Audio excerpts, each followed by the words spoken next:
ये कहानी है एक गरीब पिता और उसकी बेटी की। एक बार वो गरीब व्यक्ति अपनी बेटी को उसके स्कूल से लेकर शहर के एक महंगे होटल में पहुंचा। उस व्यक्ति ने फटे पुराने कपड़े पहने हुए थे और उसकी बेटी स्कूल की ड्रेस पहनी हुई थी। जब दोनों होटल के अंदर पहुंचे तो वेटर पूछा, सर आप क्या खाना पसंद करेंगे, आप अपना ऑर्डर बता दीजिए। तब उस व्यक्ति ने कहा कि आप मेरे बेटी के लिए एक प्लेट पाव भाजी लेकर के आ जाइए बस। वेटर ने कहा, सर आप कुछ नहीं लेंगे, आपके लिए भी कुछ लेकर आऊं? तो गरीब व्यक्ति ने कहा, मेरे लिए कुछ नहीं, आज मेरी बेटी के लिए पार्टी है। मैंने इससे वादा किया था कि अगर तुम इस जिले में 10th क्लास में टॉप करोगी तो तुम्हें मैं सबसे महंगे होटल में पार्टी दूंगा, तो आप सिर्फ बच्चे के लिए पाव भाजी ले आए। वेटर ये बात सुनते ही दौड़कर अपने मालिक के पास गया और बोला कि सर आपसे एक छोटी सी रिक्वेस्ट है कि आप मेरी सैलरी से पैसा काट लेना, लेकिन आज मैं चाहता हूं कि उस बच्ची के साथ उसके पिता को भी एक प्लेट पाव भाजी खिलाया जाए, क्योंकि उस बच्ची ने पूरे जिले में 10th क्लास में टॉप किया है। वो गरीब पिता है, ज्यादा पैसे नहीं होंगे, इसलिए कह रहा है सिर्फ बच्ची के लिए ले आओ। होटल के मालिक ने जब ये बात सुनी तो मुस्कुराते हुए बोला, तुम उसके पिता के लिए भी पाव भाजी लेकर जाओ, उसके लिए भी लेकर जाओ, पैसे मत लेना, 4-5 पाव भाजी पैक करवा कर ले जाओ और 2-3 किलो मिठाई भी लेकर जाओ और उनसे कहना ये पार्टी होटल की तरफ से है, आप ये मिठाई ले जाइए और जश्न मनाइए।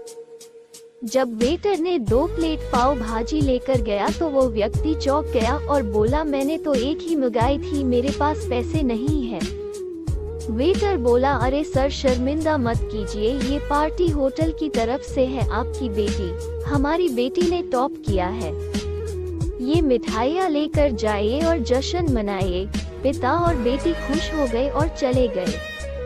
कई साल बीत गए। उस गरीब पिता की लड़की अब यूपीएससी की तैयारी करके कलेक्टर बन चुकी थी और इत्तेफाक से उसी शहर में उसकी पोस्टिंग हुई थी।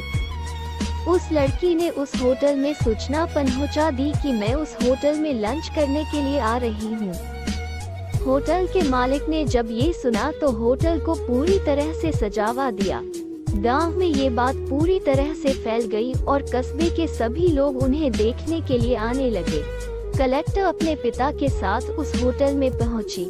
कलेक्टर ने होटल के मालिक से कहा कि शायद आप मुझे पहचाने नहीं, हम वही पिता पुत्री है जो कि हमारे 10th क्लास टॉप करने पर आपने मुझे पार्टी दी थी।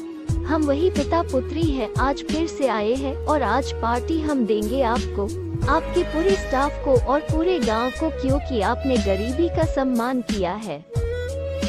आपने उस दिन जो पार्टी दी थी, मुझे बताया कि मुझे कितनी और ऊंचाई तक पहुंचना है, कितनी और बड़ी मंजिल को छूना है। आपने एक नई प्रेरणा दी थी और आज मैं उसी प्रेरणा का एहसान चुकाने के लिए आई हूँ। वो मैडम ये सब कहते जा रही थी और आंखों से आंसू बहती जा रही थी। ये कहानी हमें सिखाती है कि कभी भी किसी गरीब का मजाक मत उड़ाना, हो सके तो उसकी मदद करना और अगर मदद ना कर सको तो उसका मजाक मत उड़ाना, क्योंकि वो सब देख रहा है। बनना है तो उसकी नज़र में अच्छा बनिए, जहाँ भी रहिए कर दिखाइए कुछ ऐसा कि दुनिया करनी चाहे आपके जैसा। चैनल को सब्सक्राइब करके बेल आइकॉन जरूर दबाएं।